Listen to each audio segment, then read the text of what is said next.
শুভ জন্মদিন আমার sweet heart. Hello everyone, welcome back to my channel teams creativity. তো দিনটা ছিল 17ই নভেম্বর, আর যেই দিন ছিল আমার এই পুচকোর জন্মদিন।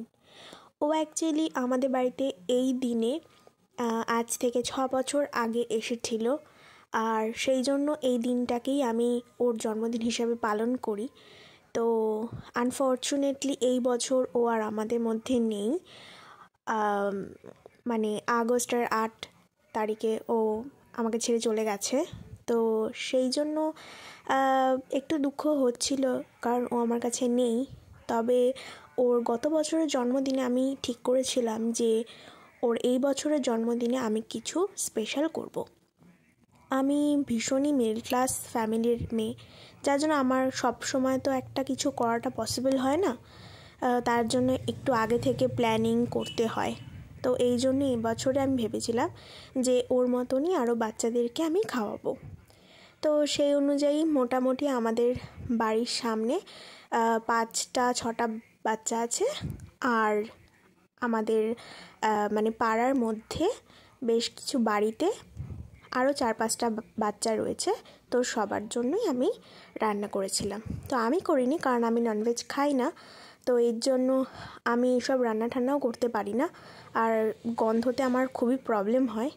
তো মাই রান্নাটা করেছিল। তো এইটা হচ্ছে ওর খুবই ছোট্টবেলাকার ভিডিও। আর যেই সময় আমি ওকে ধরতেও পারতাম না, কারণ কুকুর দেখলে আমি খুবই ভয় পেতাম, আমি খুব একটা বেশি কমফোর্টেবল ছিলাম না। তবে ও আসার পরে আস্তে আস্তে বেশ কিছুদিনের মধ্যে ও আমাকে আমার মনটা পুরো জয় করে নিয়েছিল। তো সেই সময়টাতে আমরা কেউই কমফোর্টেবল থাকতাম না ওর সাথে। তো মানে হঠাৎ করেই ও চলে এসেছিল আমাদের বাড়িতে একদিন। তো সেই জন্য খুব একটা আমরা ওকে ধরতে পারতাম না। এর জন্য এইভাবে একটু বেঁধে রাখা হয়েছিল সন্ধ্যেবেলার দিকটাতে। তো সেটা আমার খুবই পরে খারাপ লাগতো, কারণ আমরা কমফোর্টেবল ছিলাম না বলে ওকে এভাবে বেঁধে রাখাটা তো ঠিক ছিল না। তো যাই হোক, তারপর আস্তে আস্তে ওকে ছেড়ে দেওয়ারই চেষ্টা করেছি, আর তারপরে ওকে পুরোপুরি আমরা ছেড়েই দিতাম। ও ঘরের মধ্যে একাই ঘুরঘুর করতো, বেড়াতো। এটা বেশ কিছুদিন আগেকার ভিডিও।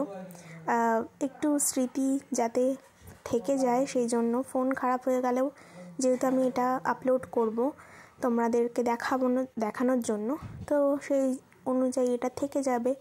তো সারা জীবন আমি এটা দেখতে পারবো, সেই জন্য আমি পুরনো কিছু ভিডিও এখানে অ্যাড করে দিলাম।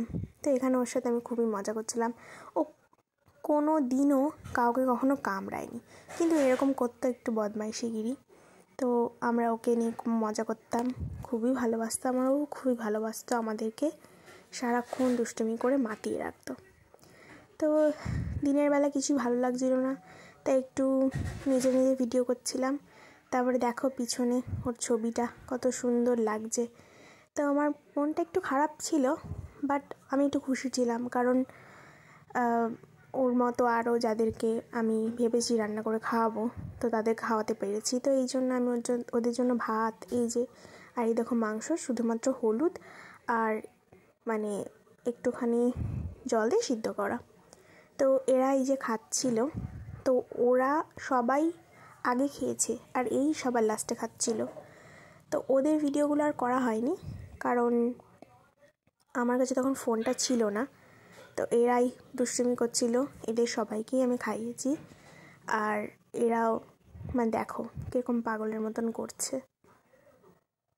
তো এইভাবে আমার দিনটা কেটে গেল। সেই দিনটা আমার খুবই ভালো লেগেছে, আর আমি ভিডিও করতে চাইনি এইভাবে, শুধুমাত্র এই জন্যই বলা যাতে তোমরাও নিজেদের স্পেশাল দিনগুলোতে একটু ওদের কথা ভেবে ওদের জন্য কিছু করো। সেই কারণেই একটু তোমাদেরকে এই ভিডিওর মাধ্যমে জানানোর চেষ্টা করলাম আমি। দেখো ও ভীষণ আদুরে।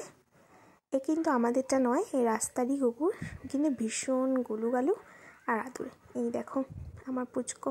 হ্যাপি বার্থডে ঘন্টি। Thanks for watching.